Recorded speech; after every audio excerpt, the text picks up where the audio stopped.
Então, falando sobre o desenvolvimento embrionário, a classificação de alguns animais é de acordo com o número de folhetos embrionários que o animal tem durante a fase embrionária chamada de gástrula. Então, se o animal ele tem dois folhetos embrionários, o ectoderma, que é a camada externa de célula, que se desenvolve lá nessa fase do embrião do animal. E o endoderma, que é a camada mais interna de células, se o animal ele tem duas camadas, ele é chamado de blástico. E se o animal tem, além dessas duas, do ectoderma e do endoderma, possui uma terceira camada, que é o mesoderma, vai ser denominado de triblástico, tá? O ectoderma é uma camada celular que vai dar origem à pele e ao tecido nervoso. O endoderma vai dar origem muito aos órgãos internos dos animais e a mesoderma ao tecido muscular, certo?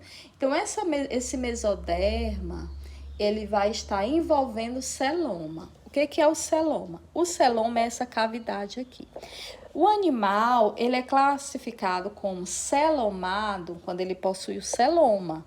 E para me dizer que o animal, ele possui o celoma, ele é celomado, se essa cavidade aqui, ele tá todo revestido por mesoderma, que é essa camada vermelha aqui, ó, que é o mesoderma.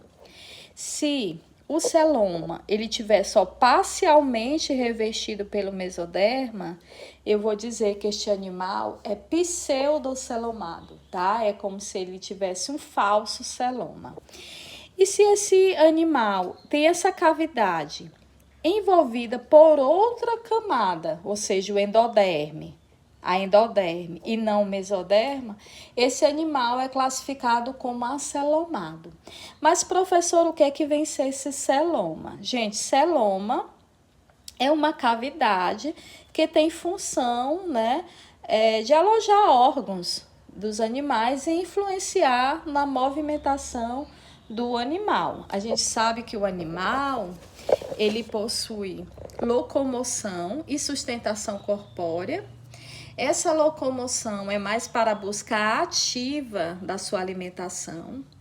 E alguns animais vão possuir esses apêndices para poder facilitar na locomoção, como alguns insetos. E alguns animais vão possuir o esqueleto para dar sustentação, certo? Ao seu corpo.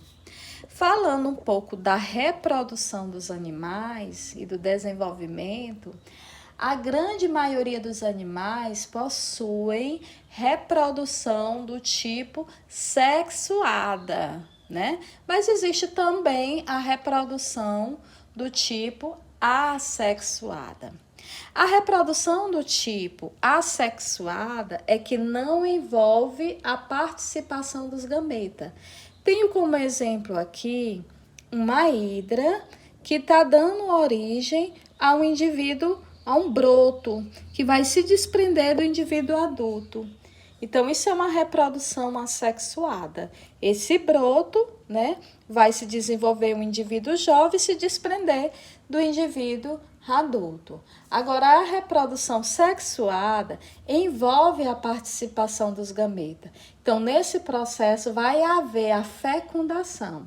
E essa fecundação, ela pode ser interna, ou seja, se ocorre dentro do corpo da fêmea, ou externa, porque tem alguns animais que lançam seus gametas para o exterior e lá fora do corpo da fêmea ocorre a fecundação, como os sapos, por exemplo, os peixes, tem fecundação externa, a fecundação não ocorre dentro do corpo da fêmea, certo? Em relação ao desenvolvimento do embrião, nós percebemos que esse desenvolvimento pode ser direto, quando o animal que nasce é semelhante ao indivíduo adulto que o originou, Ou o desenvolvimento pode ser indireto, quando há o quê? A formação de quê?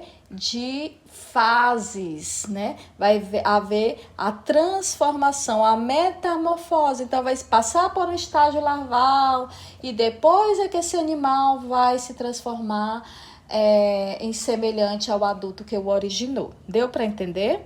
Então, em relação à questão do sexo, os animais eles são classificados como monóicos, se eles têm os dois sexos no mesmo animal, ele é hermafrodita, ou ele é dioico, quer dizer o quê? Que eles possuem sexo separado, aí tem o macho e tem a fêmea, certo? Em relação à classificação dos animais, nós temos 9 filos que nós iremos estudar daqui para frente de animais, sendo que desses 9, 8 são invertebrados e apenas um filo é vertebrado, ou seja, que possui a coluna vertebral. E aí, nós vamos estudar cada filo desse nos próximos capítulos. Os animais mais simples, representados aí pelas esponjas, né? São os poríferos, que é o filo porífera. Iremos estudar o filo quinidária, que é representada pela anêmona do mar e também pelas águas-vivas, pelos corais. Vamos estudar o filo dos platelmintos, que são animais que têm o corpo alongado e achatado, representante aí planária. Vamos estudar os nematódeos, né? Que está representado aí pelas lombrigas e ancilóstomo. Vamos estudar também os moluscas, que são animais de corpo mole, que pode ter ou não ter uma concha, caramujo, ostra. Vamos estudar o filo Annelida, que vive em solos úmidos e ambientes aquáticos, representantes aí são as minhocas e os poliquetas. Vamos estudar também os representantes de artrópodas, que aí nós temos os insetos, né, abelhas, borboletas, escorpiões.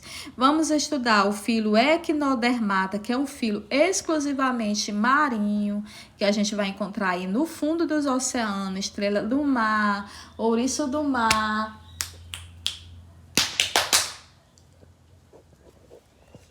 E nós temos o filo cordata, tá ok? O filo dos cordatas. Então é isso, pessoal.